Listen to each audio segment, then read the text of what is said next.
4 संकेत होते हैं कि आप तो बिहारी जी के बिना रह पा रहे हो, लेकिन बिहारी जी आपके बिना नहीं रह पा रहे। तो आरती उठी, अंदर से ना जाने कहां से एक बिल्ली निकलती हुई गर्भगृह से बाहर भागी और बाहर भगकर जगमोहन से कूदती हुई गेट नंबर 4 से बाहर।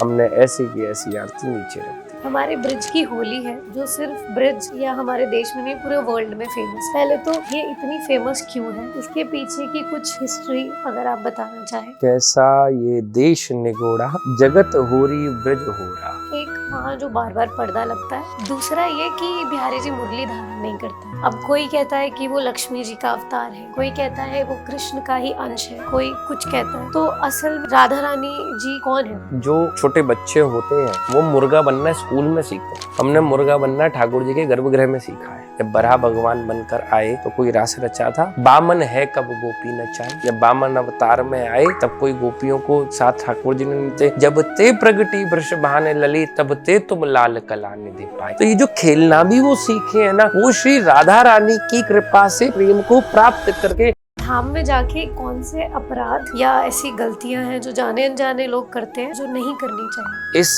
बरसाने के रहस्य को समझने जानने के लिए, क्योंकि अक्सर बरसाने के द्वार पे जो खड़े मिलते हैं ना, वो श्री ठाकुर जी मिलते हैं। प्रणाम करना नहीं आता लोगों को। प्रणाम करने का सही तरीका पता है क्या होता है और क्यों होता है? 2 प्रश्न बनते हैं। क्या ये कहना सही होगा कि प्रेम और राधा रानी एक ही? नमस्कार दोस्तों, स्वागत है आपका हमारे नए एपिसोड में। आज का एपिसोड बहुत ही स्पेशल है क्योंकि आज दूसरी बार हमारे साथ एक ब्रजवासी है। ब्रजवासी ही नहीं, ये स्वयं श्री हरिदास जी की 19th जनरेशन के आचार्य हैं। बिहारी जी मंदिर में सेवारत है। इसके अलावा कथावाचक है और स्पिरिचुअल और मोटिवेशनल स्पीकर भी हैं। और बिहारी जी की कृपा से आज हमारे साथ हैं। हम उनके साथ एक प्लेटफॉर्म शेयर कर रहे हैं और मुझे लगता है कि हम पे तो कृपा है ही, इसके साथ आप पर भी है। जो ये पॉडकास्ट देखेंगे सुनेंगे उन पर भी ज़रूर किशोरी जी की कृपा ही होगी। तो अपनी हाजिरी लगाना ना भूलें और कमेंट सेक्शन में राधे राधे ज़रूर लिखते जाइएगा। इसी के साथ शुरू करते हैं और मैं स्वागत करती हूँ गोस्वामी जी का। स्वागत है आपका, कैसे हैं आप? कुंज बिहारी श्री हरदास, जय बिहारी जी की। जब श्री प्रिया जी के चरणागत हैं तो एक ही उत्तर बनता है कि प्रसन्न है और आनंद में है। और आनंद में है बिल्कुल। आनंद प्रदान तो भगवान श्री कृष्ण भी कर सकते हैं, लेकिन प्रसन्नता सिंधु की जो स्वामिनी है वो श्री प्रिया जी है। तो अगर प्रसन्न शब्द का मौलिक अर्थ अगर समझा जाए तो वह श्री प्रिया जी के ही चरणारविंद से संभव है। तो प्रसन्न कहना मतलब श्री राधा रानी की छत्र छाया में रहना, है ना? जी बिल्कुल। इसी के साथ मैं आपका जो हम शुरुआत करेंगे वो इसी से करेंगे कि आप स्वयं आपने ऐसे कुल में जन्म लिया, ऐसे परिवार में कि कण कण में भक्ति है और सेवा है। कृपा। बिल्कुल। लेकिन इसके अलावा हम सबका एक पर्सनल एक्सपीरियंस होता है। जिस तरह से हम अपने अंदर से भगवान की अनुभूति करते हैं, हम अनुभव करते हैं कि वो भक्ति जब हम में जगती है तो वो ऐसे ही नहीं जगती, कुछ ना कुछ तो अनुभव होता है कि ईश्वर है। तो आपके जीवन में ऐसा कब हुआ और कैसे हुआ कि आपको अनुभव हुआ साक्षात ठाकुर जी का, बिहारी जी का? बस यही एक अवस्था है जो हमें अन्य से भिन्न बना देती है। बहुत लोगों को अपने जीवन में भक्ति की शुरुआत करने के लिए किसी न किसी माध्यम की आवश्यकता होती है कि मैं यहाँ था या यहाँ थी, बहुत परेशान था या बहुत परेशान थी। इस एकदम से ईश्वर ने मेरे ऊपर ऐसी कृपा करी और एक अविश्वसनीय कार्य मेरे जीवन में आकर घटित हो गया और मेरे जीवन में भक्ति शुरू हो गई। साधारणतः यही कथा हर जगह सुनने करने को मिलती है। जैसा स्वामी श्री हरदास जी महाराज की वंश प्रणाली में जन्म, तो सिद्धांतिक बात है कि परिवार का वातावरण भी भक्ति में ही रहा होगा। तो ऐसा कुछ भी नहीं। मैं आपको सत्य बताऊं कि ठाकुर जी ने इससे ज्यादा विशेष और श्री बिहारी जी महाराज क्या करें कि उस गर्भगृह में बुला लिया जहां वे स्वयं विराजते हैं प्रिया जी के साथ में। अपितु बचपन से ही एक छोटा सा एक अनुराग था साहित्य की तरफ। वो कहते हैं ना कि थोड़ा सा जनरेशन वाइज चलता चला आता है, तो श्री दादा गुरुदेव बहुत सुंदर साहित्य की रचना किया करते हैं श्री ठाकुर जी श्री राधा रानी के लिए। तो बस वो साहित्य पढ़ना, दादा गुरुदेव का तो मुझे दर्शन नहीं प्राप्त हुए, परंतु उनकी पुस्तिकाएं, तुलिकाएं बहुत प्राप्त हुई, जिससे जीवन में भक्ति का संचार शुरू हुआ। और हम तो ठाकुर जी को देखते करते, हमें तो कभी अनुभव ही, दुनिया उन्हें ईश्वर समझे, हम उन्हें अपना सखा समझे। हम ब्रज में कहते हैं कि सखा प्यारे श्याम के, गुलाम राधा रानी के हैं।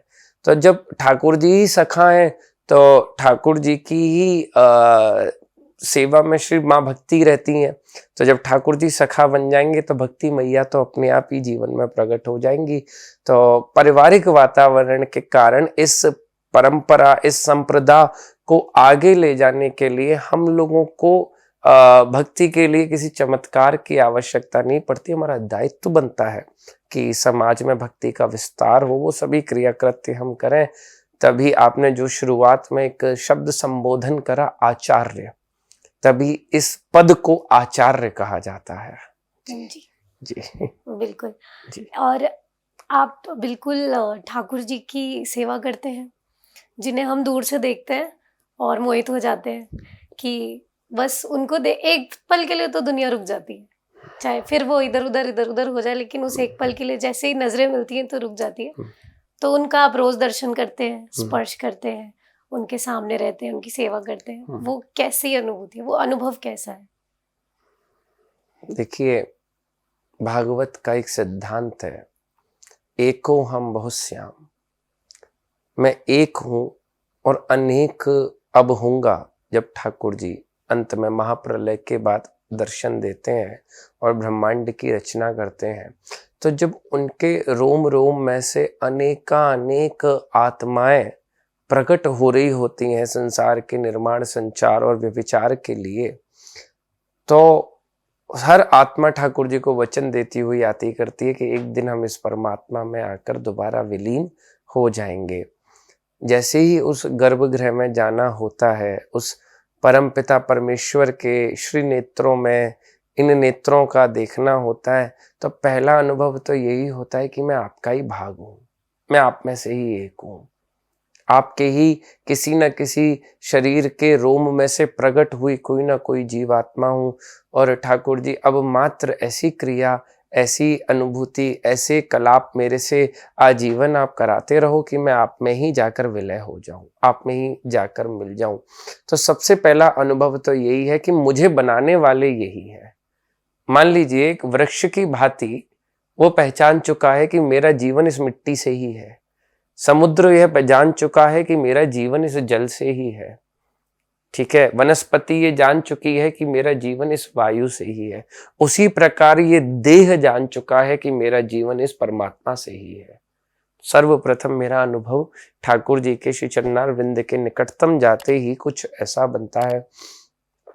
अब अन्य आप तो बहुत तो नहीं कहूंगा, क्योंकि ठाकुर जी से निकटता विषय मन का है, शरीर का नहीं है। मैं अपनी कथा में हमेशा कहता करता हूं कि शरीर के माध्यम से आप मंदिर तक तो पहुंच जाएंगे, लेकिन बिहारी जी तक पहुंचना है तो उसके लिए मन ही साधन है। नहीं तो फिर घर में भी आप बिहारी जी के दर्शन कर सकते हैं अगर मन है और मन में अगर दृढ़ता है। देखिए, जितनी भी रसिक वाणी है वो सब मन के ही ऊपर चर्चा करती है। मन के अलावा कोई एरे मेरे मन चेत भूल के ना हो अचेत, रट राधे राधे राधे रट रे, जो भी है रे मन वृंदा विपिन निहार।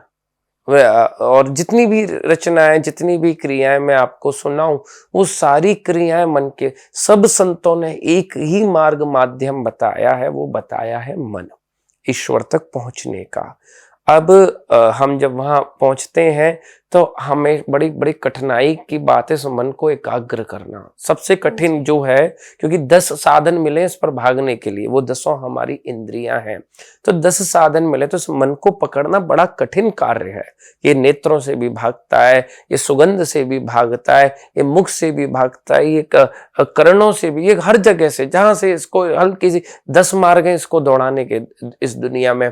तो जो बड़े प्रयासों के बाद भी एक साधक, एक साधु जिस मन को ठाकुर जी को अर्पित नहीं कर पा रहा, उस गर्भगृह में घुसने मात्र से ही ठाकुर जी को मन चढ़ाना नहीं पड़ता, ठाकुर जी मन चुरा लेते हैं हमारा।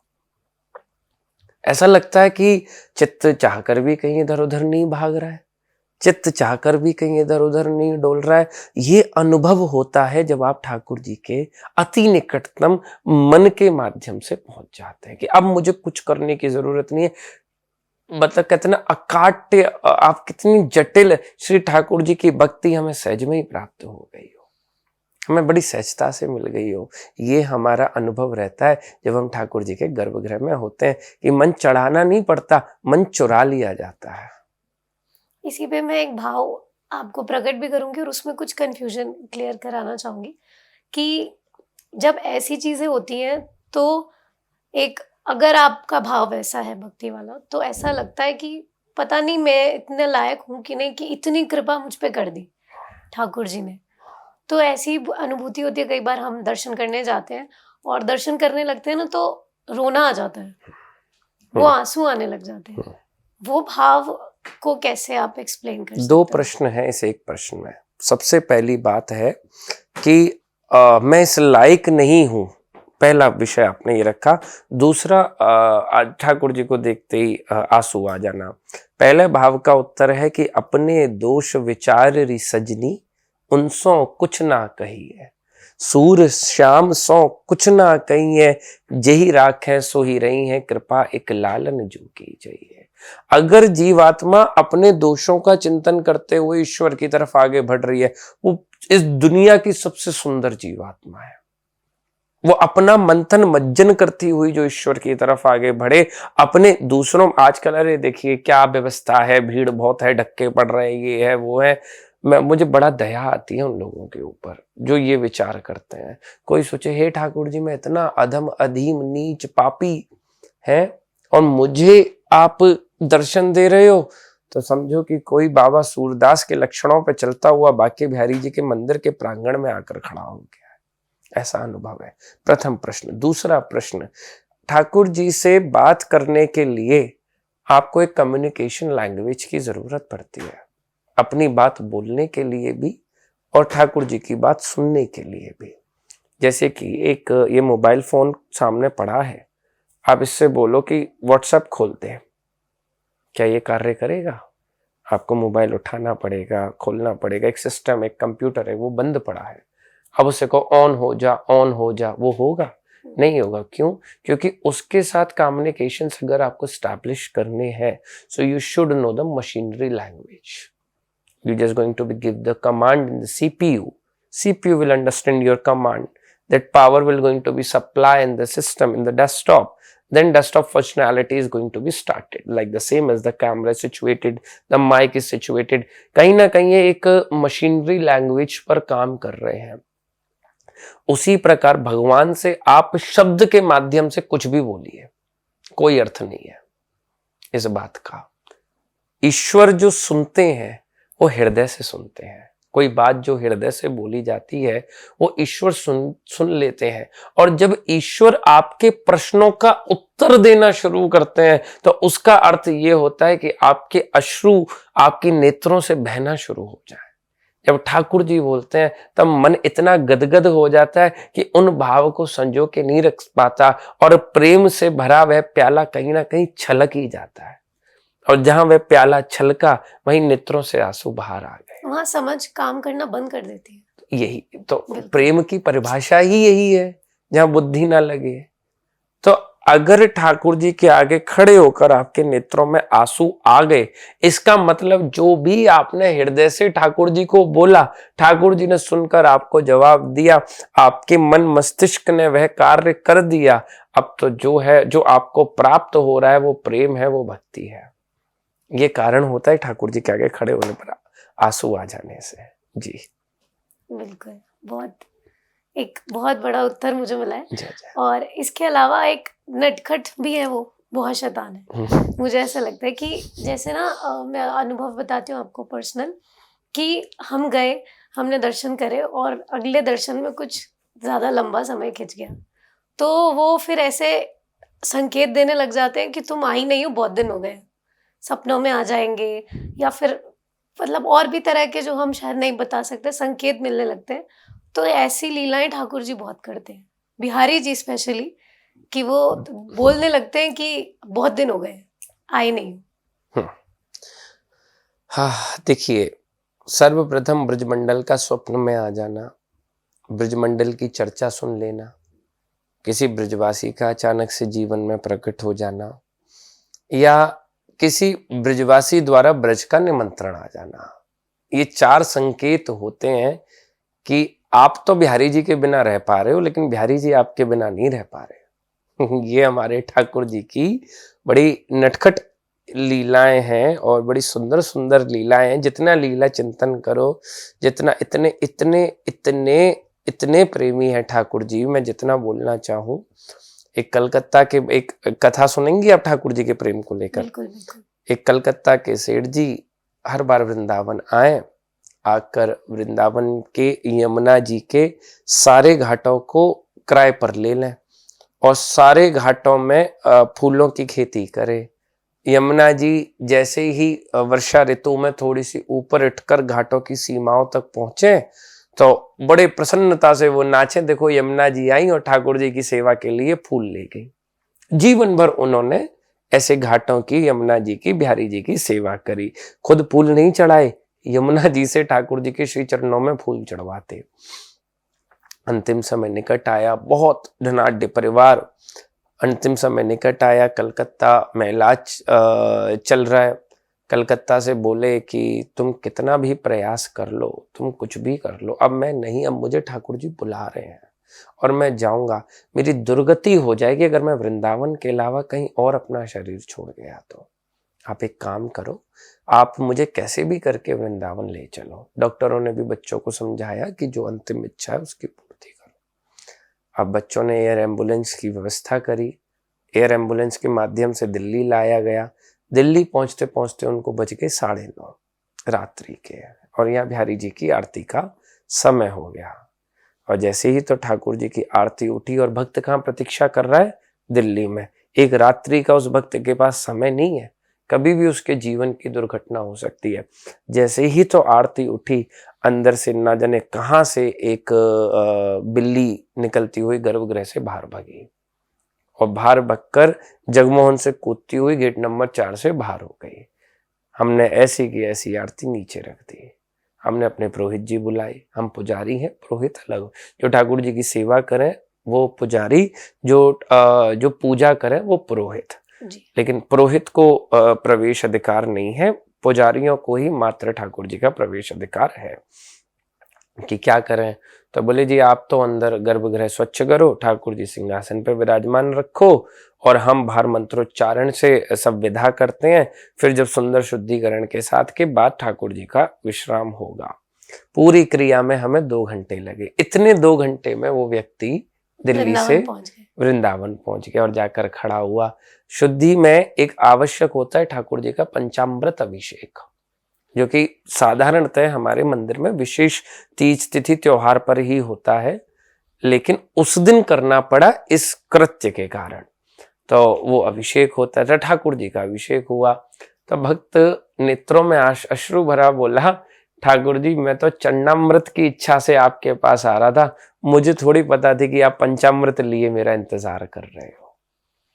जैसे ही उसको पंचामृत गया, वह परिक्रमा में वो जो 2 हाथी बने हुए हैं वहां तक पहुंचा, इतने में वो गोलोक गमन की यात्रा पर चला गया। तो अपार करुणा सिंधु भगवान भक्त तत्परा, इतने करुणा सिंधु हैं, अपने भक्तों के लिए इतने तत्पर रहते हैं, इतने आतुर रहते हैं कि कहते ना कि हम इतना प्रेम नहीं करते बिहारी जी से जितना बिहारी जी हमसे प्रेम करते हैं। ये उनका सहज स्वभाव है। कहते हैं कि एक तू चल एक पग, तू आए पग एक तो मैं आऊं पग 4। हाँ। लेकिन मैं क्या बोलूं, वो तो एक पग भी उंगली पकड़कर चलाना सिखाते हैं हम लोगों को।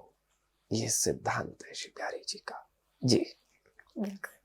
तो इसी के साथ 2 चीजें मैं बिहारी जी मंदिर से रिलेटेड आपसे पूछूंगी कि एक वहाँ जो बार बार पर्दा लगता है, वो बहुत लोगों को जानना चाहेंगे लोग कि वो क्यों होता है, इसके पीछे की एक कथा है, तो वो क्यों होता है। और दूसरा कथा जी सॉरी आप बोलिए जी पहले। बस दूसरा ये कि बिहारी जी मुरली धारण नहीं करते हैं, ठीक तो है, ये क्यों है? बहुत सुंदर। और मैं निवेदन करूंगा कि इस बात को सब लोग सुने जरूर, जी क्योंकि बहुत भ्रम है लोगों को कि ठाकुर जी तो बालक हैं, मुरली पकड़ पकड़ के थक जाते हैं। ऐसी ऐसी विचित्र विचित्र कथाएं जो अनंत कोट विष्णु लोग, जो अनंत ब्रह्मांडों को विष्णु महेश ब्रह्मा की संरचना करके बैठे हैं। एक अभी मैं कहीं पढ़ रहा था कि ठाकुर जी ने टोटल 3.5 करोड़ ब्रह्मांडों की रचना करी है।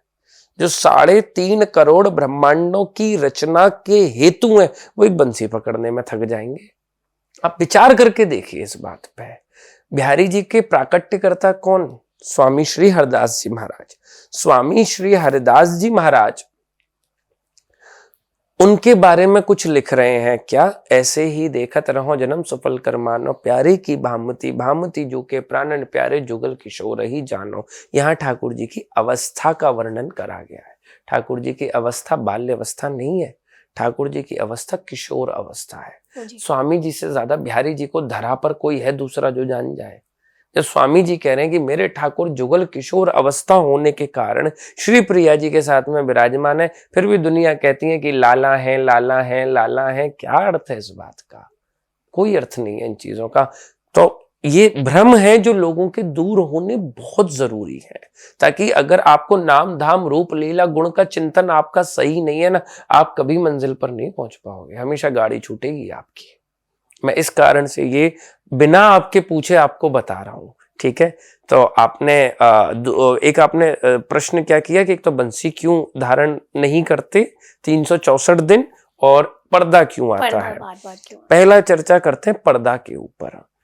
पर्दा आने का विज्ञान समझने की कोशिश कीजिए कि क्यों हमारे पूर्वजों ने ये पर्दा परंपरा शुरू करी, जिस कारण से ठाकुर जी को बार बार झांकी हम लोग सेवा में खड़े होके करते हैं। अंदर जो बैठे हैं वो परमात्मा है, बाहर जो खड़ी है वो जीवात्मा है। परमात्मा और जीवात्मा का जो कभी मिलन नहीं होने देता, वह माया और संबंध रूपी है पर्दा है। आप विचार कीजिएगा कैसे कि हम मंदिर में गए, अरे मेरे साथ जो आए थे वो कहाँ रह गए? क्या ये चिंतन का विषय है मंदिर प्रांगण में खड़े होके? ठीक है। अरे मुझे समोसा पटका माला मिला नहीं मिला, क्या ये परम पिता परमेश्वर के आगे सन्मुख खड़े हो और चिंतन माला पटका प्रसाद का कर रहे हो, चिंतन संबंधों का कर रहे हो? ये कहाँ की विवेचना है? ये कहाँ का सिद्धांत है? ये कहाँ का सही तरीका है दर्शन करने का? तो जब हमारे पूर्वजों ने इस अवस्था को मंदिर में घटित होते हुए देखा, तो उन्होंने कहा कि लाला देखो, अगर आप और ईश्वर के मिलन में हमेशा अगर कुछ बाध्य बनेगी तो वह ये माया रूपी पर्दा ही बनेगा। तो कभी भी मंदिर आओ तो इन सब माया रूपी पर्दों को घर पे टांग कर आओ, बिहारी जी के आगे मत आओ। और जब भक्त माया के इन संबंध को, माया हेतु अन्य अन्य कारणों को त्याग कर मंदिर प्रांगण में आकर खड़ा होता है, उसके लिए बिहारी जी कभी पर्दे के पीछे नहीं झुकते। बस। दूसरा प्रश्न, कथा तो देखो बहुत है कि वो रानी आई, नेत्र मिले, विग्रह हिल गया, ठाकुर जी संग चल दिए। मैं ये मना नहीं कर रहा हूँ, ठाकुर जी आज भी जाते हैं। जब आप भी पहली बार बिहारी जी दर्शन करने आई तो आपने भी ठाकुर जी को देखा और आपके साथ ठाकुर जी पीछे पीछे आपके घर तक आ गए, लेकिन कहाँ? आपके हृदय में बस के, किसी रेल में बैठ कर नहीं आए। ये समझने वाली बात है। दूसरा प्रश्न है कि ठाकुर जी बंसी क्यों नहीं धारण करते हमारे ब्रजमंडल में? देखिए, हमारी जो श्री प्रिया जी की सेवा है वो गादी सेवा है हमारे मंदिर में। गादी सेवा का अर्थ होता है लीलाओं को गुप्त रखना। गादी सेवा का अर्थ होता है कि निवृत्त निकुंज भाव में प्रवेश करना। तो वर्ष में 364 दिन ठाकुर जी जो बंसी बजाते हैं वो मात्र श्री राधा रानी के लिए बजाते हैं, वो आपके और हमारे लिए नहीं बजाते। वो सिर्फ प्रिया जी के लिए बजाते हैं। मात्र एक दिन ऐसा प्रकट होता है कि प्रिया जी की ही आज्ञा से, श्री ठाकुरानी की ही आज्ञा से, श्री ठाकुरानी ही ठाकुर जी को कहती है कि जो आनंद विहार रस हम दोनों एक दूसरे को प्राप्त कर रहे हैं, दे रहे हैं, वही आनंद विहार रस के लिए अनेक जीवात्मा इस धराधाम पर प्यासी है प्रभु। तो आप एक काम करो, आज इस निवृत्त निकुंज की लीला को निकुंजों तक या कुंजों तक ले आओ। आज बंसी को सार्वजनिक कर दो। आज बंसी सबके लिए, आज बंसी हर उस जीवात्मा के लिए बजाओ जो आपसे मिलना चाहती है, जो आपके पास आना चाहती है।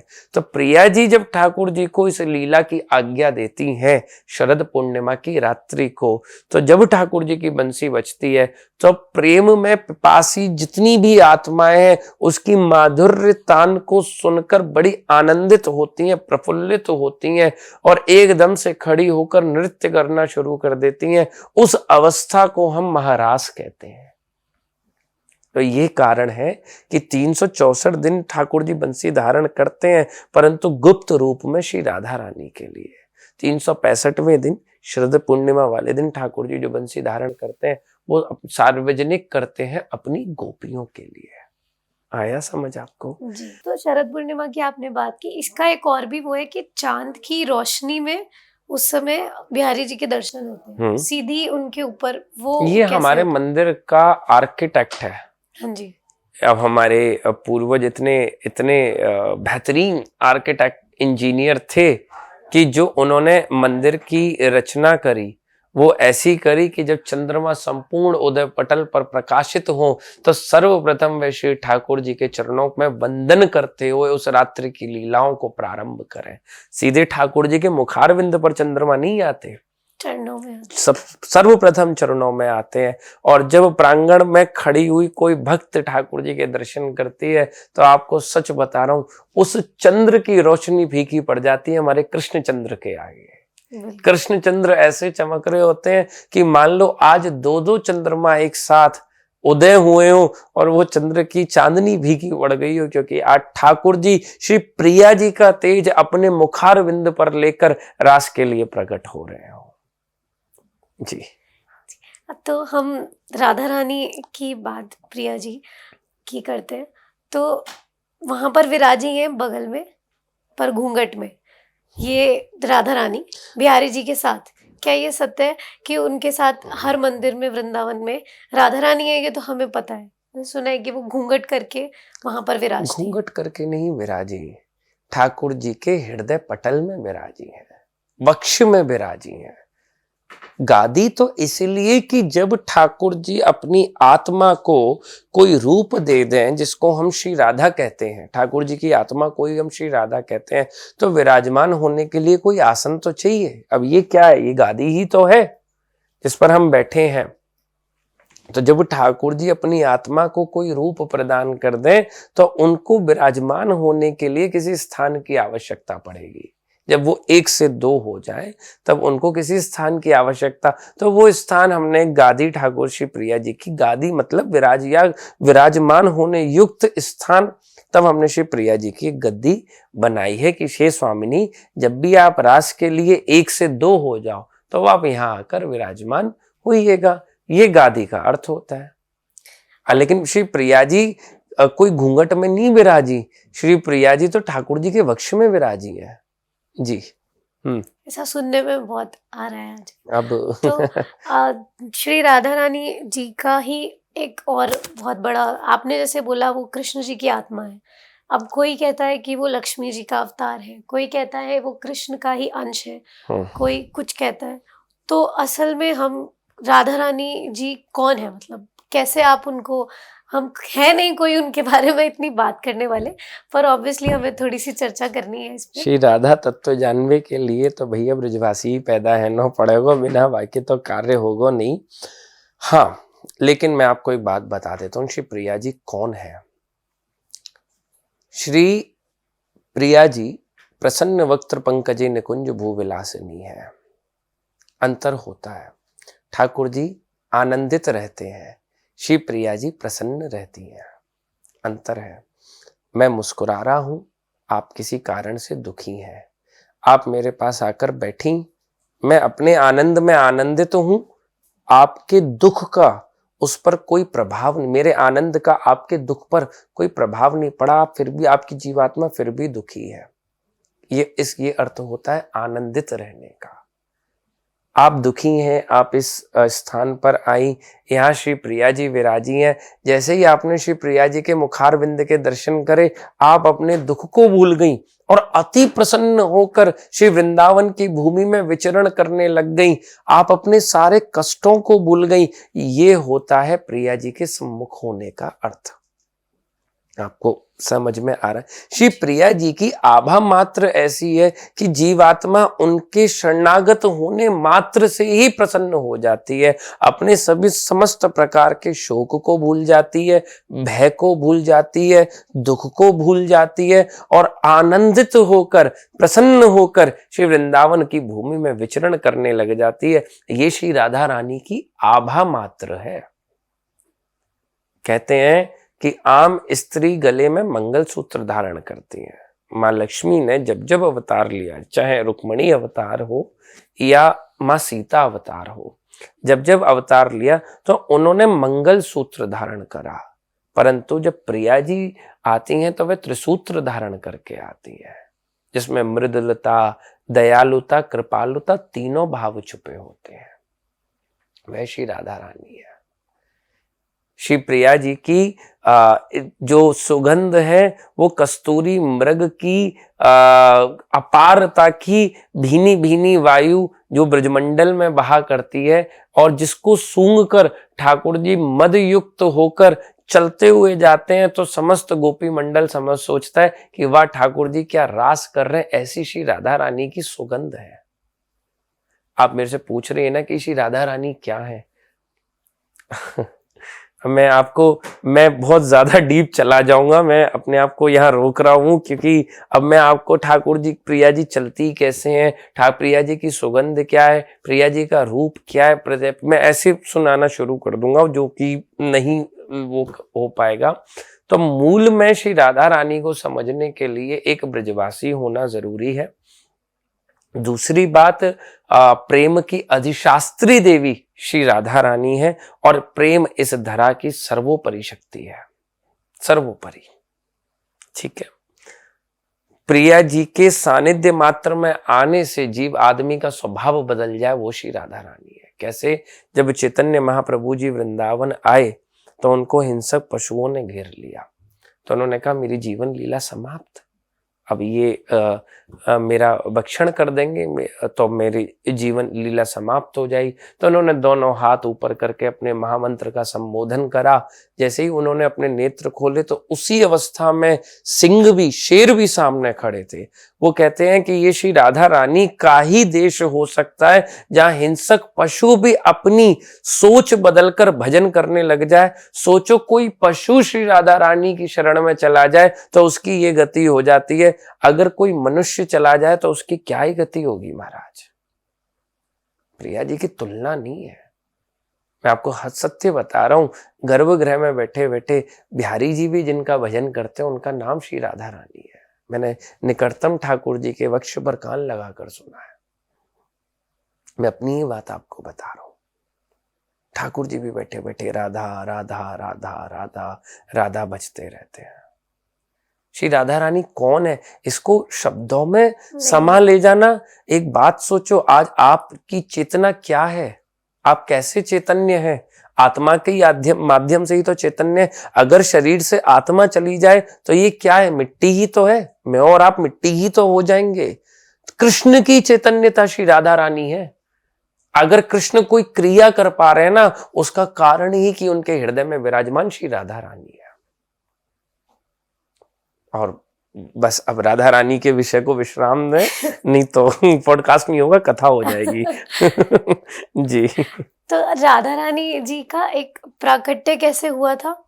जो उनका जन्म था उसका भी, और जो उनका विग्रह है जो मंदिर में जहां हम लाडली जी के दर्शन करते हैं, वो दोनों प्रकट उत्सव, उनका विग्रह का और उनका जो जन्म हुआ था, उस समय जब लीला हुई थी? ब्रह्म वैवर्त पुराण के अनुसार ब्रज रसिक संतों के अनुसार रावल गांव में रावल स्थान होता है जहां राजा निवास करता है। गोकुल में महल था, उस महल को रावल बोला जाता था।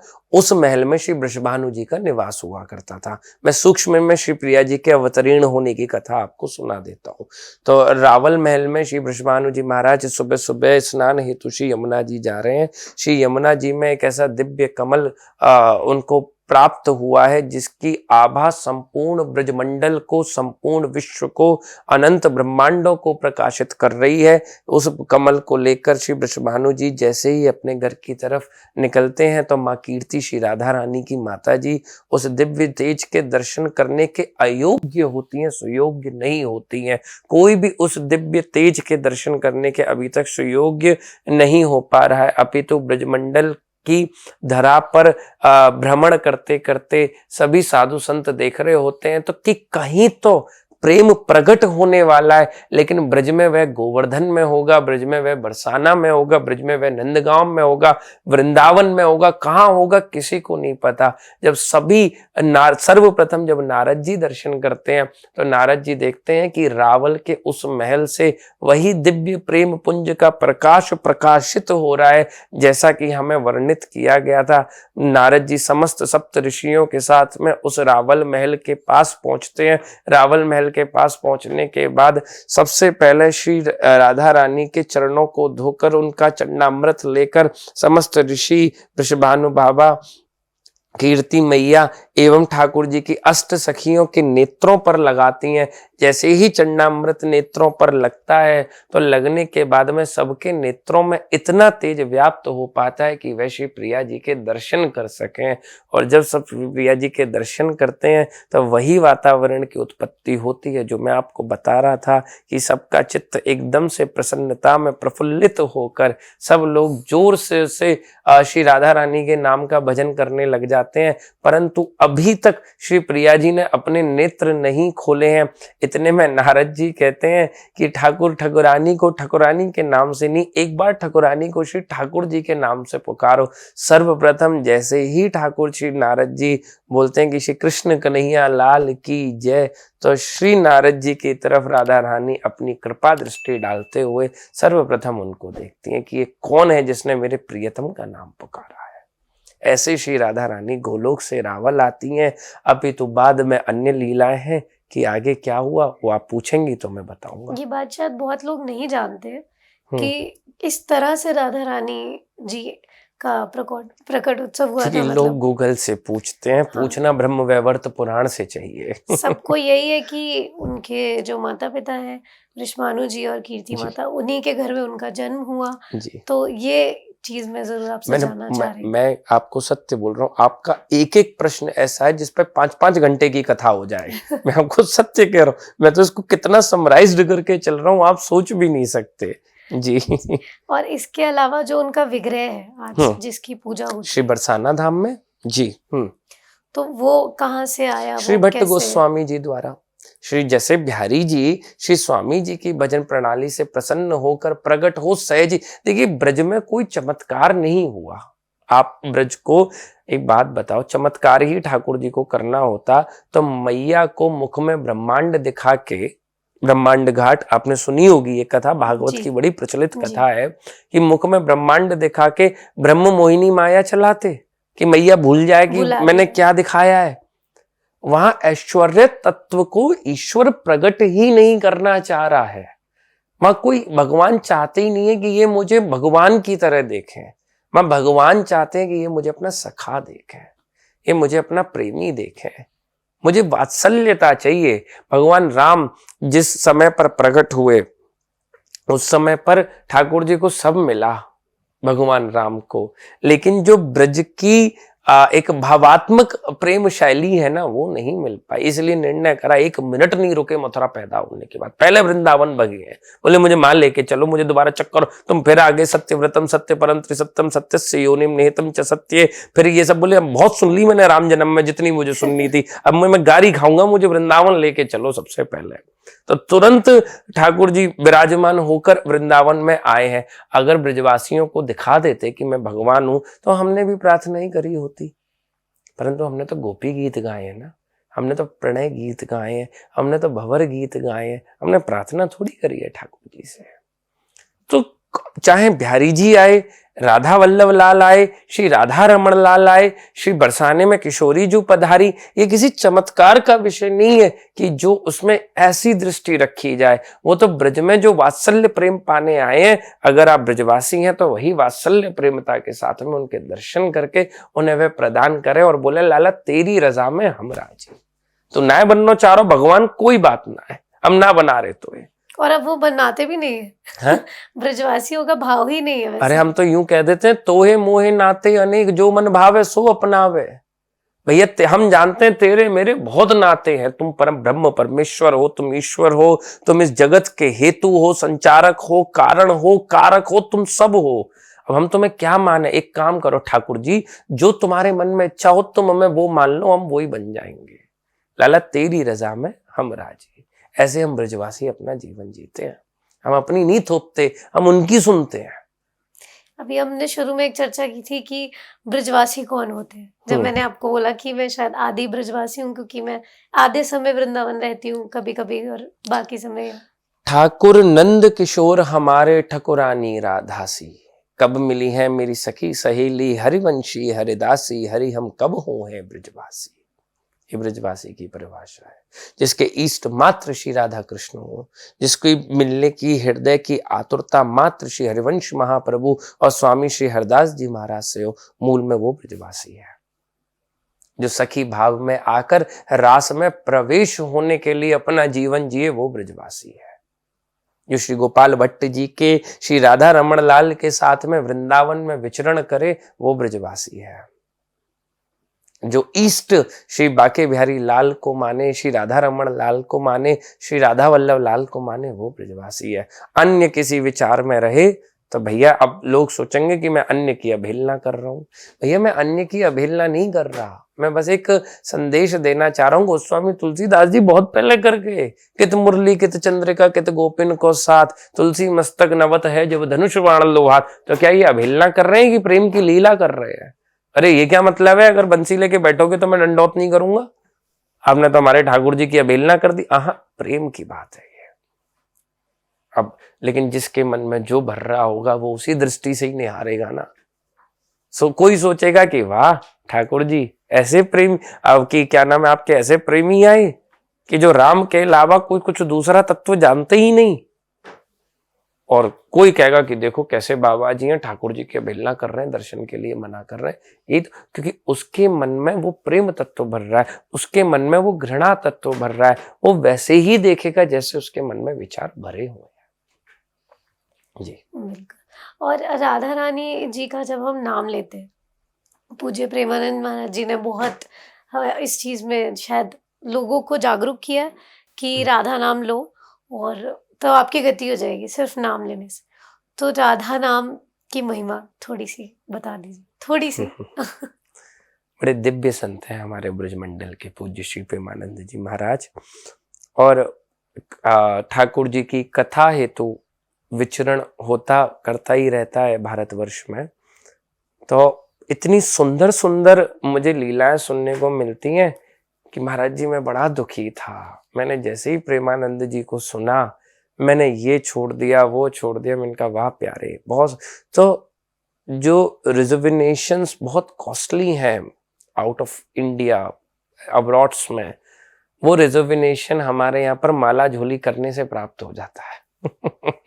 ये नाम महिमा है। वैसे भी कहा गया कलयुग केवल नाम आधारा, सुमिर सुमिर नर उतर ही पारा, ये नाम महिमा है।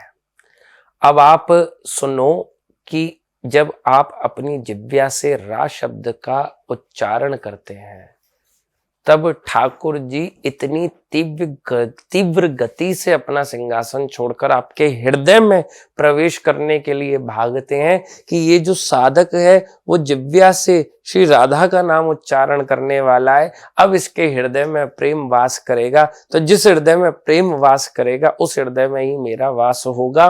तो जैसे ही आप रा शब्द का उच्चारण करते हैं तो ठाकुर जी इतनी तीव्र गति से वृंदावन के गर्भगृह से अंश मात्र इतना आपके हृदय में प्रवेश करते हैं, और धा अक्षर तो सुनते ही ठाकुर जी आपके मन में आकर मूर्छित हो जाते हैं।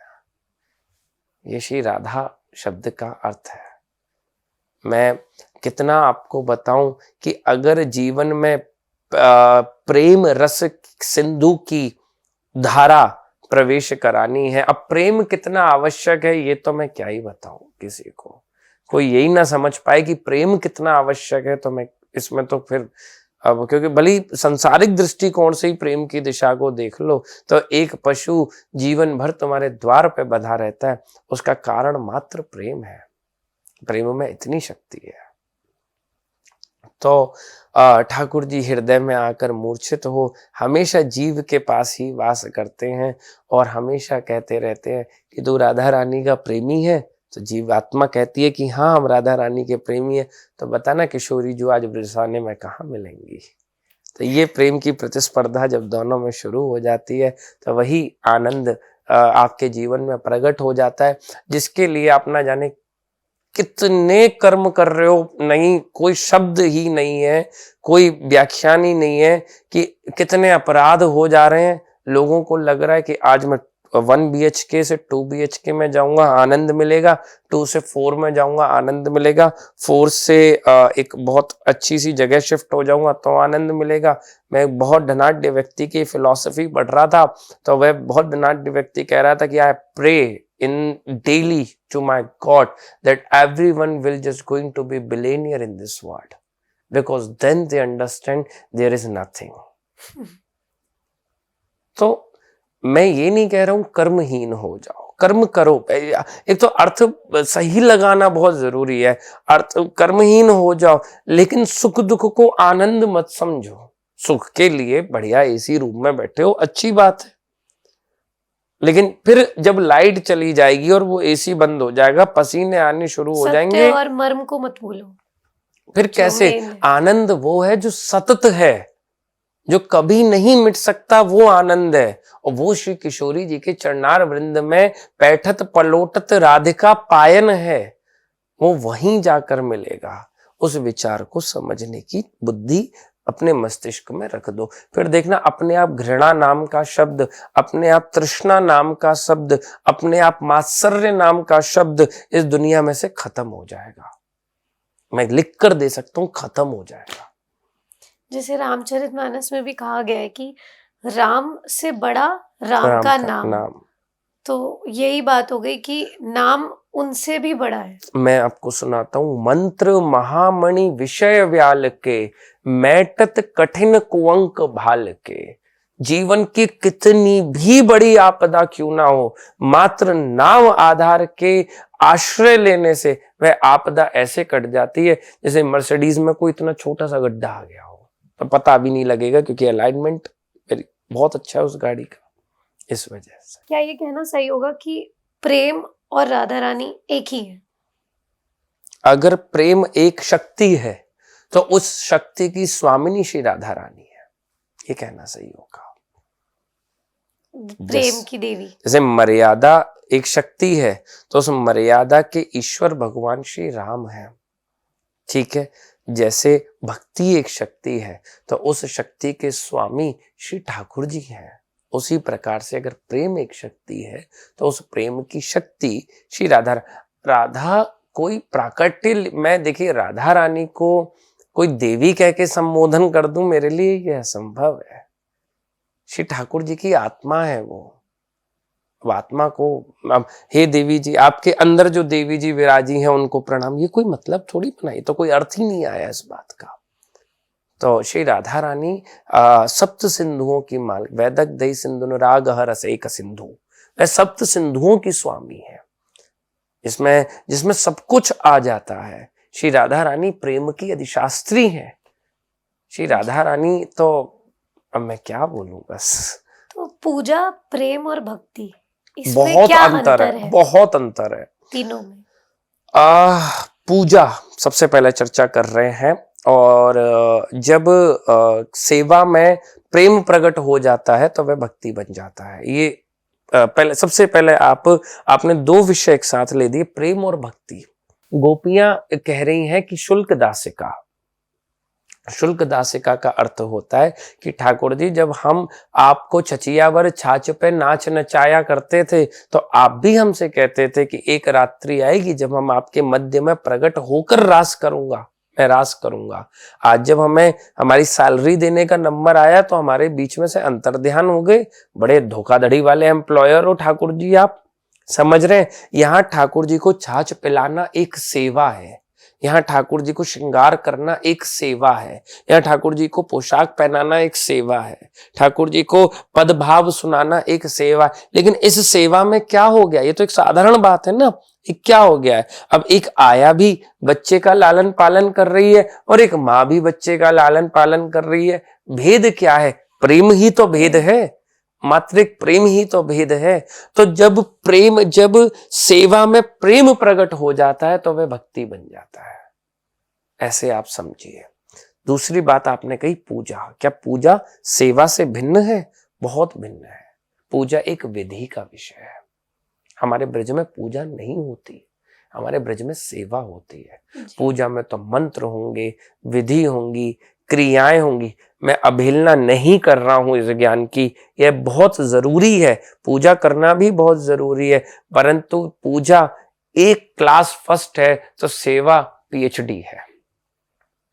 जब ईश्वर आपका अपना हो जाता है ना, जब वह ऐसे धोती का कोना पकड़ के पूछता है कि श्री राधा रानी ने कहो, वहां पर फिर सेवा शुरू हो जाती है। हमारे गुरु महाराज जी कहते थे ये सीढ़ियां हैं, सीढ़ियां हैं। और अब एक शब्द अर्थ व्याख्या करूं तो पूजा विधि का विषय है और सेवा से निधि की प्राप्ति होती है।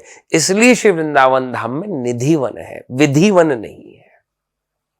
आया आपको समझ में? थोड़ा सा निधि वन कैसे हुआ ये समझे। निधि का अर्थ होता है, श्री स्वामी बिहारी जी स्वामी जी की निधि है। निधि का अर्थ आप समझो कि एक अतुलनीय धन। ठाकुर जी की निधि क्या, ठाकुर जी स्वामी जी की निधि क्या है? श्री बिहारी जी महाराज है। क्या बिहारी जी महाराज स्वामी जी को पूजा करके प्राप्त हुए हैं? नहीं। एक तारा लेकर निकुंजों के किसी कोने में बैठकर समाधिस्थ होकर ध्यानस्थ होकर श्री ठाकुर जी को पद सुनाना क्या पूजा है? भाई उसमें तो स्नान का भी ध्यान रखा जाएगा, दिशा का भी ध्यान रखा जाएगा, क्रियाओं का भी ध्यान रखा जाएगा, वेदी का भी ध्यान रखा जाएगा, फिर मंत्रों का भी ध्यान रखा जाएगा। या तो जो मन में आ रहा है वो ठाकुर जी को सुनाना शुरू कर दिया है। ये कौन सा मंत्र हो सकता है? तेरो मग जोवत लाल बिहारी। हे ठाकुर जी आपकी, हे प्रिया जी, ठाकुर जी आपकी रास में प्रवेश करने की प्रतीक्षा कर रही है। मंत्र है ये वो मंत्र है जिससे प्रेम प्रकट हो जाता है हृदय में। तो निधि का अर्थ हो गया कि ठाकुर जी जैसी निधि की प्राप्ति हो जाना, ठाकुर जी जैसे धन की प्राप्ति हो जाना निधि का विषय है। और विधि पूर्वक चलते हुए चले जाना, तो महाराज पहले तो नवग्रह भी पार करोगे, फिर उसके बाद में अन्य अन्य स्थान भी प्राप्त करोगे, तब जाकर कहीं ईश्वर तक आप पहुंचोगे। परंतु पूजा एक जन कल्याण की क्रिया है, सेवा आत्म कल्याण की क्रिया है। मैं इसको इसीलिए पूजा को भी प्राथमिकता दूंगा, क्योंकि अगर आप कोई भी कार्य, क्योंकि हमारी जो हिंदू सनातन वैदिक प्रणाली है ना, ये हमें सेल्फिश होना नहीं सिखाती है, ये हमें ब्रॉड होना सिखाती है। अरे हम तो उनका भी तर्पण करते हैं जो इस धरा पर आज है नहीं। तो वो कहीं ना कहीं आप जब भागवत में जब यज्ञ में विराजती हो या जब कहीं वेदी पर विराजती हो, तो ब्रह्मांडों की रचना करके जो वैदिक मंत्रों के साथ आहुति दी जाती है, वो मूल में आप क्रिया कर रही होती हो पैतृक तर्पण वाली। तो पूजा का भी बहुत महत्व है हमारी सनातन संस्कृति में। परंतु सेवा वो है जो आपको और ईश्वर को एक करते हैं। जी। सेवा में एक सेवा है श्रृंगार सेवा, जो आप करते भी हैं। तो ये जितनी दिखती है सरल उतनी है नहीं। तो मेरे घर में भी है इतने ठाकुर जी और श्री जी। आपका अनुभव निजी है। हाँ, तो बहुत तंग कर देते हैं कई बार जी। तो सोचते हैं कि आज जल्दी है तो जल्दी कर देते हैं। उस दिन तो 2-3 घंटा कहीं नहीं गया पोशाक बनाने में। तो ऐसे लीलाएं होती होंगी आपके साथ कि जब श्रृंगार सेवा में बहुत लीला करते अक्सर होंगे। जो छोटे बच्चे होते हैं वो मुर्गा बनना स्कूल में सीखते हैं। हमने मुर्गा बनना ठाकुर जी के गर्भगृह में सीखा है कि ठाकुर जी कोई गलती हो गई हो तो माफ, ऐसे करके होता है। हाँ, ठाकुर जी लीला करते हैं, बहुत करते हैं, बहुत करते हैं इसमें। अब हमारा कोई शिष्य आया, कोई यजमान आया, बोले ठाकुर जी आज भैया ये पोशाक पहना दो, आज ये दर्शन हो जाए, ठाकुर जी को आनंद आ जाए। अब ठाकुर जी वो है ही, आपने बताया, बड़े नटखट हैं, वो फूलों की गेंदों से आपके मन के साथ खेलना उनका उनका स्वभाव है। तो अब ठाकुर जी क्या करेंगे कि ठाकुर जी आपके मन के साथ में खेलना शुरू कर देंगे। वो आप अब वो क्या करेंगे कि उसी की पोशाक नहीं पहनेंगे जो लेकर आया है। अब आप पोशाक ले चुके हो और बाहर वचन देकर आ चुके हो, ठीक है, कि जी मैं आपकी पोशाक पहना दूंगा, और अंदर ठाकुर जी पहनने को तैयार नहीं है। अब गोसाई जी कहते हैं पहन लो। ठाकुर जी क्यों कर रहे हो, दर्शन खोलें, आरती हो, आनंद आवे, भोग आपको उत्थापन भोग। तो जब हम उत्थापन भोग की दुहाई देते हैं तब ठाकुर जी कहते हैं अच्छा चलो ठीक है अब मैं पहनने को तैयार हूं तो मूल में ये बात सत्य है कि ईश्वर इस प्रकार की लीलाएं अक्सर प्रेमातुर होकर, ये प्रेम। अब फिर यहाँ अगर श्री प्रिया जी नहीं होता, अच्छा आप एक छोटी सी बात सुनो, जब ते प्रगटी वृषभान लली तब ते तुम लाल कला निधि पाए। अच्छा मेरी अब मुझे उत्तर देना। अब सूकर है कब रास रच्यो, जब बराह भगवान बनकर आए तो कोई रास रचा था? बामन है कब गोपी नचाई, जब बामन अवतार में आए तब कोई गोपियों को साथ ठाकुर जी ने नृत्य। जब ते प्रगटी वृषभान लली तब ते तुम लाल कला निधि पाए। तो ये जो खेलना भी वो सीखे हैं ना, वो श्री राधा रानी की कृपा से प्रेम को प्राप्त करके अपने भक्तों के हृदय के साथ में खेलना सीखे हैं। यही तो माधुर्यता है। ऐश्वर्यता तो बहुत है, पिछले आप देख लो, कश्यप हो, मत्स्य हो, वामन हो, बराह हो, नरसिंह हो, परशु हो, राम हो, सब में क्या है? ऐश्वर्यता ही तो है, लेकिन माधुर्यता तो मात्र ब्रज में ही है ना। मीठी मठरी तो ठाकुर जी ब्रज में ही है ना जी। प्रश्न इसी के साथ कहते हैं जैसे हम संबोधन करते हैं राधा रानी का, करुणामयी दयामयी, तो कितनी करुणा करती है राधा रानी? मैंने आपसे एक सागर की गहराई क्या है नहीं नाम सकता। बस मैंने आपको उदाहरणतः समझाया था, वैदक दई सिंधुनुराग, वो सिंधु हैं, करुणा कृपा प्रेम आनंद इनकी इस कहते हैं कि श्री ठाकुर जी भी ना प्रिया जी के मुखार बिंद के आगे हाथ जोड़े नीचे बैठे रहते हैं कि इनसे कृपा की एक बूंद अगर मुझे मिल जाए तो मैं करुणा निधान कहाता रहूंगा संसार में। अब वो करुणामयी तो है, पर वो करुणा को पाना इतना मुश्किल क्यों है? कि प्रिया जी की करुणा को, जैसे कि कहते हैं कि बरसाना जो धाम है हमारा, सब लोग ब्रिज में जाके भी बरसाना नहीं पहुंच पाते, तो वो हमारे अंदर ही कमी है। खैर ये तो मैं मानती हूँ कि शायद हम उतने केपेबल नहीं है, उतना प्रेम नहीं है हमारे अंदर, पर क्या सच में वो करुणा को पाना मुश्किल है या हमें अपने आप को टटोलना चाहिए? देखिए मैंने जहां तक श्री प्रिया जी के स्वभाव का अध्ययन किया है तो सहज स्वभाव पड़े नवल किशोरी जू को मृदुलता दयालुता कृपालुता की राशि है, ये मैंने सुना करा है श्री हित ध्रुवदास जी महाराज। परंतु इस बरसाने के रहस्य को समझने जानने के लिए, क्योंकि अक्सर बरसाने के द्वार पे जो खड़े मिलते हैं ना वो श्री ठाकुर जी मिलते हैं। श्री जी के महल की पहरवाई तो माँ ठाकुर जी स्वयं ही करेंगे ना, कोई इधर उधर से तो होगा नहीं। तो आने जाने वाले लोगों को बड़े ध्यान से देखते हैं, अच्छा तेरा मन कुटिल है, तेरे मन में कपट है, तेरा मन अन्य प्रकार से दूषित है, तू बाहर चल, तेरी एंट्री नहीं है। आई कार्ड देखा जाता है, आई कार्ड क्या है वहां पर? मन। अच्छा तू निर्मल मन से है, तू सज्जन मन से है, तू एक विस्तार से प्रेम की भाव को धारण करने के योग्य, तू अंदर आ जा, तेरी एंट्री बरसाने में है।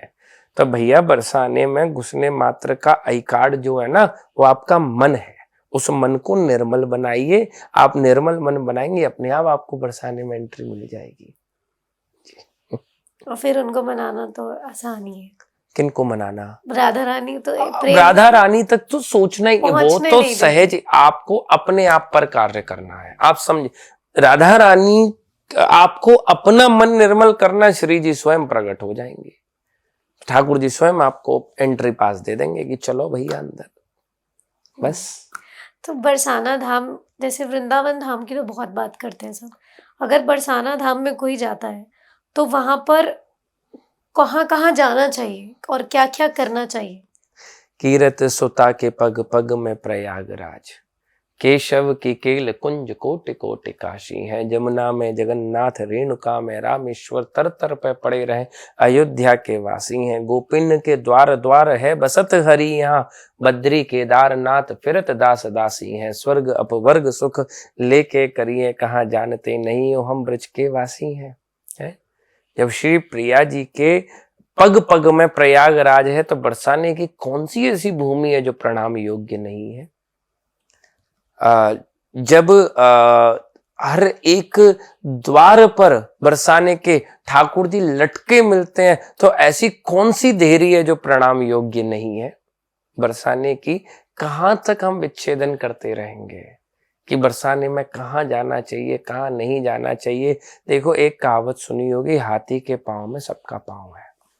तो श्री जी के महल तक पहुंच जाओ, मतलब बिल्कुल ठाकुर जी की, प्रिया जी के निकटतम पहुंच के उसके बाद में आओ अन्य स्थान पर मोर कुटी जरूर जाओ, वहां प्रणाम करो। घेवर बन जाओ, वहां प्रणाम करो। अब आदमी सोचेगा यार एक दिन लगेगा बरसाने की यात्रा करने में, तो मैं तो श्री जी के महल भी चला गया, और क्या नाम है, घेवर वन भी चला गया, संकेत वन भी चला गया, साकरी खोर भी चला गया, मोरकुटी भी चला गया, अब क्या बचा देखने को? तो बेटा एक काम कर, रोज बरसाने की हर देरी पर माथा टेक करा, अगर प्रिया जी चाहिए तो रोज बरसाने जाकर एक एक श्री प्रिया जी की रज कर्णिका को जिब्या से होता हुआ हृदय में उतार। अगर प्रेम रहे तो बरसाना कोई आइटनरी बनाकर मत आओ, बरसाना तो बसने के लिए आओ। समझ रहे हो आप मेरी बात? जी। क्योंकि अगर मैंने आपको अभी 5 नाम गिना दिए होते, व्यक्ति वहां जाता, चला जाता, बात खत्म हो जाती। ऐसे थोड़ी। बरसाने की कण कण में जब मस्तक टेकोगे, जब जाकर टिकाओगे। आजकल तो लोगों को मस्तक टिकाना नहीं आता, सबसे बड़ी प्रपंच की बात तो ये है। मैं बहुतों को देखता हूं, मंदिर में भी आते हैं, यो ऐसे कर लिया, चले गए। ठाकुर जी की देरी पे यो करते हैं, यो। मतलब क्या मूर्खता है, माथा नहीं टेक। प्रणाम करना नहीं आता लोगों को। प्रणाम करने का सही तरीका पता है क्या होता है और क्यों होता है? 2 प्रश्न बनते हैं यहां पर। कभी रबड़ स्टैंप देखी है? तो रबड़ स्टैंप को देखो तो उस पर उल्टे अक्षर लिखे होते हैं, है ना? उसको स्याही में डुबाओ और ठप्पा मारो, तो जब ठप्पा लगता है तो वह अक्षर सीधे दिखने शुरू हो जाते हैं। होता है ना? ऐसे ही होता है। अब जैसे ही ये शीश श्री प्रिया जी की देहरी पर या श्री बिहारी जी की देहरी पर जाकर ठप्पे की तरह झुकाया जाता है, मारा जाता है, तो हमारे भाग्य की कुछ उल्टी रेखाएं होती हैं जो वहां टिकाने मात्र से सीधी हो जाती है। आजकल प्रणाम का तरीका नहीं आता, ऐसे मत करो, जाओ साष्टांग प्रणाम करो अगर अपने भाग्य की रेखाओं को पलटना है तो। इसीलिए कहते हैं ना कि हम जब हाथ उठाते हैं तो कहते हैं कि लकीरें तक बदल देते हैं। दृष्टि पड़ती है ठाकुर जी की, तो जैसे हम हाथ उठाते हैं श्री राधे। जब आप आज हाथ उठाते हो ना श्री राधे इस अवस्था में, तो इसका मतलब हे श्री प्रिया जी मुझे कब अपनाओगी?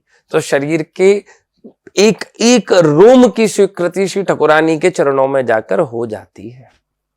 अब कोई ऐसा शरीर का भाग नहीं बचा जो श्री प्रिया जी ने अपना ना कर लिया हो। और धाम में जाके क्या कौन से अपराध या ऐसी गलतियां हैं जो जाने अनजाने लोग करते हैं और जो नहीं करनी चाहिए? देखिए, सबसे पहली बात, मैं अगर एक बार दिल्ली की बात थी, मैंने पीएमओ विजिट किया था, तो वहां की बड़ी मर्यादा थी। जब मैं प्रधानमंत्री माननीय श्री मोदी जी से मिलने गया था, एक इटरनल वॉइस के ऑनर हैं, उनके साथ मेरा जाना करना हुआ था, तो वहाँ की बड़ी मर्यादा थी कि मुझे क्या पहन कर आना है, कितने बजे आना है, कहाँ खड़े होना है, सब चीज सारी आइटनरी एक एक मेरे पास में लिखकर आई थी। जब प्रधानमंत्री जो कि सिर्फ एक देश के हैं उनसे मिलने की इतनी नियमावली हो सकती है, तो जो अखिल ब्रह्मांड नायक है उनसे मिलने की क्या कोई मर्यादा नहीं होनी चाहिए? विचार कीजिए। सबसे पहले मर्यादा रखें भेष में।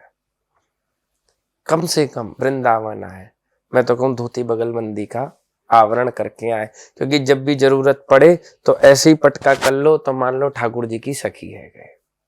ऐसे तो सखी किसी भेष का भाव नहीं है, परंतु व्यवस्था तो करके चलो ना अपनी पास में। ठाकुर जी बोले चले घूंघट कर, हम ना दिखाना चाह रहे तो अब तुम पता नहीं क्या पहन के आ रखे हो, तुम पे रूमाल भी नहीं है घूंघट के लिए, तो कैसे काम चलेगा, है ना? तो सर्वप्रथम मर्यादा आपकी भेष की होनी चाहिए। दूसरी मर्यादा आपके विचारों की होनी चाहिए कि मेरे मन में किसी भी प्रकार का कोई भी ऐसा विचार प्रकट ना हो जो मेरे मन को दूषित करे, क्योंकि अभी 2 मिनट पहले समझा कर चुका हूं कि निर्मल मन जन सोहि मोहि पावा, मोहि कपट छल चित। कोई क्यों आ रहे हो वृंदावन, है ना? तो कोई पर्वत है, कोई ऐसे बाढ़ बढ़िया पहाड़ हो, बर्फ बर्फ गिर रही हो, कुछ हो, कोई ना कोई समुद्र है जो बीच बीच हो, या कुछ भी हो जो आप क्या बोलते हैं उसको जेटस्की चलाने के लिए वहां पर आ रहे हो। ईश्वर को प्राप्त करने के लिए तो वृंदावन आ रहे हो, तो ईश्वर को प्राप्त करने के जो लक्षण है पहले उनको तो प्राप्त कर लो। अब वही व्यवहार वही व्यभिचरण आप वृंदावन आकर करें जो आप गोवा में बैठकर कर रहे हैं, क्या अर्थ है? वृंदावन वहीं चले जाओ, है ना? बगल में दिल्ली है हमारे, खूब बहुत ही योग्य है इन सब चीजों के लिए, वहां चले जाओ। बहुत लोग हैं अभी भी जो जाते हैं वृंदावन, हाँ। और वहां जाकर आ गए दर्शन करके, अरे वहां तो बहुत भीड़ है, मत जाओ। मैं क्या कारण है इन सब चीजों मंदिर का? बहुत अभी है, इतना मेरा चश्मा भी आपराधिक, टूट गया, मेरा नुकसान हो गया, ये हो गया, तो इतना ऐसी बात है। आपराधिक कृत्य मैं सुन रहा था योगी जी ने। वैसे तो चर्चा करने योग्य बात ही नहीं है ये। योगी जी ने एक विषय चलाया कि भाई किसी भी प्रकार का कोई भी गंदी चीज, आप समझ गई, मैं नहीं बोलना करना चाहता, मांस मदिरा का क्रय विक्रय पंचकोशी वृंदावन सीमा के अंदर नहीं होगा। मांस भक्षण तो पंचकोशी में ही नहीं होगा, और मदिरा तो पंचकोशी में ही नहीं होगा। अभी तो मांस भक्षण तो बहुत दूर दूर के एरिया तक भी नहीं होगा। उन्होंने बड़ी अनुकूलता लगाई वृंदावन वातावरण को। अभी मैं कुछ दिन पहले कुछ सुन कर रहा था कि एक खाना डिलीवर वाली कंपनी है स्विगी, वो नॉनवेज डिलीवर कर रही है वृंदावन में, और वृंदावन में कोई आने वाला व्यक्ति उसको मंगा रहा है। तो भैया क्यों आ रहे हो, क्यों मंगा रहे हो, और क्यों वृंदावन को बैठकर इतना दूषित आप लोग कर रहे हो? तो कम से कम सबसे पहले तन की शुद्धि के साथ, मन की स्वस्थता के साथ, भेष की स्वस्थता के साथ, विचारों की स्वस्थता के साथ, आत्मा की स्वस्थता के साथ आप वृंदावन पधारें, तभी कोर रिपेयर हो पाएगी, जिसको भक्ति आनंद कहते हैं। जी। तो हमारे ब्रिज की होली है, जो सिर्फ ब्रिज या हमारे देश में नहीं पूरे वर्ल्ड में फेमस है। पहले तो ये इतनी फेमस क्यों है, इसके पीछे की कुछ हिस्ट्री अगर आप बताना चाहें, क्या है? कैसा ये देश निगोड़ा, जगत होरी ब्रज होरा, मुंह से कहें चलो कुंजन में, तनक तनक से छोरा। कैसा ये देश निगोड़ा, जगत होरी ब्रज होरा। देखो बड़े छोटे से ठाकुर जी, प्रेम में सबसे ज्यादा प्रतीकात्मक रूप से उपयोग होने वाली वस्तु होती है लाल रंग। तो ठाकुर जी सुंदर लाल गुलाल लिए गोपियों के साथ में बड़ा सुंदर कहते हैं। अच्छा देखो यार, प्लीज एक छोटा सा निवेदन मैं कर रहा हूं आप लोगों से, मैंने जो भाव सुनाया उसमें दोष दृष्टि मत लाओ, क्योंकि जब ठाकुर जी होली खेल रहे हैं तब वे 5 से 6 वर्ष के बालक हैं, 7 वर्ष के, मतलब क्या आप इसको प्लीज किसी गंदी, जैसे मैंने बोला मुंह से कहें चलो कुंजन में, तनक तनक से छोरा, तो इसका कोई कुभाव में अर्थ ना ले जाना, क्योंकि मैंने शुरू में ही निवेदन करा था जिसके हृदय में जो भर रहा होगा वो उसी प्रकार से सोचेगा। तो क्यों है होली विशेष? क्योंकि स्वयं परम पिता परमेश्वर चाशनी में डूबकर यहाँ एक तो होली खेलने के लिए प्रकट हो जाता है। दूसरी बात, आप मुझे एक बात बताओ, कितनी मर्यादा है भगवान विष्णु की, कितनी मर्यादा है। जहां माधुर्य है वहीं तो प्रेम प्रकट हो सकता है। तो वृंदावन के अलावा कोई ठाकुर जी पे दूसरी भूमि है होली खेलने की? विचार करके बताओ। क्या द्वारिकाधीश बन के मारा जैसे गुलाल फेंक के मारेंगे किसी की आंख में? भाई द्वारिकाधीश तो राजा है ना, द्वारिकाधीश में तो बड़ी सुंदर समाज होगी मर्यादित अवस्था में। तो कुल मिलाकर यहाँ ठाकुर जी स्वतंत्र है। ब्रज एक ऐसी जगह है जहां पर भगवान स्वतंत्र है, मर्यादाओं में बंधे नहीं हुए। सब कालन को काल लोक पालन को पाले, आपन सदा स्वतंत्र नियंता बुद्धि विशाल है। ब्रजमंडल में ठाकुर जी का स्वरूप ऐसा है। और जगह तो भैया मर्यादा पुरुषोत्तम मन के लीला करनी है, राजर्षि लीला करनी है।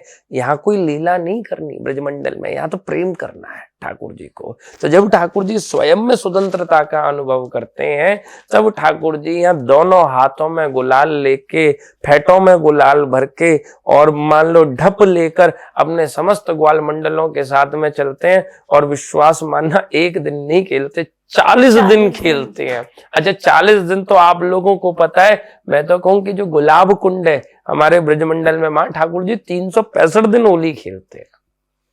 तो यहाँ पर ईश्वर ने क्यों सर्वोपरि, ईश्वर के भाव को समझने का प्रयास करो कि क्यों ठाकुर जी ने वृंदावन में ही ऐसी होली खेली। क्योंकि होली एक प्रेम का त्योहार है, और प्रेम का स्वभाव स्वतंत्रता है। और स्वतंत्रता का अनुभव ठाकुर जी को समस्त लीलाओं में मात्र ब्रजमंडल में जब पधारे तब हुआ। और जैसे ईश्वर स्वतंत्र हुआ तो उन्होंने प्रेम का ऐसा एक दिव्य उत्सव बनाकर ब्रज की धरा पर प्रकट कर दिया।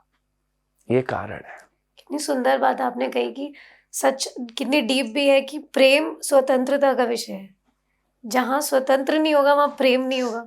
तो आजकल प्रेम को पता नहीं क्या, कहाँ वो पता नहीं क्या कहते हैं। मैं तो चर्चा ही करने में तो सुनने को मिलता है, और महाराज जी हाँ हमारी लड़ाई हो गई किसी बात को लेकर। क्योंकि अब आयु भी ज्यादा नहीं है ना, तो हर वर्ग का व्यक्ति मुझसे अपने मन की बात बैठकर कर लेता है। अरे हाँ, एक बार वो वहां गए, अरे क्या आप लोग बंधन को प्रेम कहते हो? मैं तो समझ बुद्धि से ही परे चलती है मेरी ये सब बातें जी। तो ये जो 40 दिन की होली होती है, ये अभी शुरू हो जाएगी वैसाख बसंत पंचमी से। तो इसमें अलग अलग होती है, एक लड्डू होली भी होती है, लठमार होली होती है। सर्वप्रथम लड्डू, ठाकुर जी का मुंह मीठा। लठमार वुमन एम्पावरमेंट कि भैया आओ कोई छड़ के दिखाओ तो मैं डंडा ही दूंगी। आजकल वो कराते ना कि कोई तुम्हें परेशान करे तो जूडो कराटे मार्शल आर्ट, हमारे ब्रज में 5,500 वर्ष पहले ही शुरू हो गया है ना। और बताइए आगे। धन बिहारी जी फूलों की होली, छड़ी मार एक जगह पर होती है, लठमार एक जगह पर होती है, एक जगह पर होती है। फिर दूसरी विश्व विख्यात श्री बिहारी जी महाराज की फूलों की होली, तो उसके लिए कहते हैं कि सुन लाल बिहारी ललित ललन फूलों की गेंदें खेलेगा, सन्मुख ये देह निशाना है दिल चोट कहाँ तक झेलेगा, आंखों से आंखें मिली रहे तो इस रूप रंग को झेलेगा, ये मजा उसी को मिलता है जो शीश खाक में मिलेगा। तो जो अपनी शरीर उतार के अपने कपड़े फटवाने के लिए मंदिर में आकर खड़ा हो जाए, उसके साथ ठाकुर जी फूलों की होली खेलते हैं। श्री उतार मतलब आप अधिकारी बन के जाओगे ना कि हमको बहुत बड़े नेता अधिकारी ये वो ऐसे ऐसे वैसे, वो जाते हैं अभी और फिर कपड़े फड़वा के आते हैं ठाकुर जी। हाँ ठाकुर जी उन्हें ऊपर चढ़ा देते हैं, ऊपर कि तू जा ऊपर खड़ा हो, तो तेरे संग नहीं खेल रहे। जो प्रेमी होगा वो नीचे प्रांगण में खड़ा होकर ठाकुर जी के आगे हाथ जोड़ कर और ठाकुर जी की होली का आनंद लेगा। एक और लीला है बस इसी में, शायद उसी दिन लड्डू वाली होली होती है कि न्योता लेके जाते हैं बरसाना से सखियां नंदगांव, ग्वाल लेके जाते हैं। ग्वाल सखियां नहीं लेके जाती, अच्छा। ग्वाल लेके जाते हैं, निवेदन करते हैं कि आप हमारे यहाँ आना, आकर होली खेलना। जब वो ग्वाल मंडली लेकर ठाकुर जी को होली खिलाने ले जाते, वो आते हैं फिर बरसाना, वो सब नंदगांव से सब लोग बरसाना ये आते आज भी होता है, आज भी निमंत्रण जाता है। तो ये किस दिन होता है किसी को अगर इसका दर्शन करना हो? इस बार जो होली है वो कैसे कैसे और कब कब किन किन तिथियों में मनाई जा रही है? बसंत उत्सव 3 फरवरी से शुरू हो जाएगा और 40 दिवसीय उत्सव रहेगा। बिहारी जी सिर्फ बसंत वाले दिन खेलेंगे, अन्य मंदिरों में आरती के समय पर गुलाल पड़ा करेगा। होली उत्सव का सर्वप्रथम दिन जो नंदगांव में रहेगा वो 8 मार्च रहेगा, अपितु उसके बाद 9 मार्च बरसाना, 10 मार्च रंगभरनी एकादशी से श्री बांके बिहारी लाल, और 14 मार्च होलिका दहन, और फिर उसके बाद ब्रज में अन्य स्थानों पर होली की लीला शुरू हो जाएंगी। जी, तो लोग इनमें से सभी दिन जा सकते हैं? तो 3 फरवरी के बाद कभी भी आ कभी भी जाओ। चले जाओ। देखिए, मैं तो कहूँ जो है वो तो वृंदावन जहाँ निज बसंत, नित बसंत, सॉरी, जहाँ पर नित्य बसंत भाव है, वही श्री वृंदावन धाम है। तो ठाकुर जी तो बसंत से ही ठाकुर जी होली खेलना शुरू करते हैं। तो ये तो ठाकुर जी के पास आप कभी भी आओ, आनंद पूरा रहेगा। जी जी, बहुत ही सुंदर हमारी चर्चा रही आज।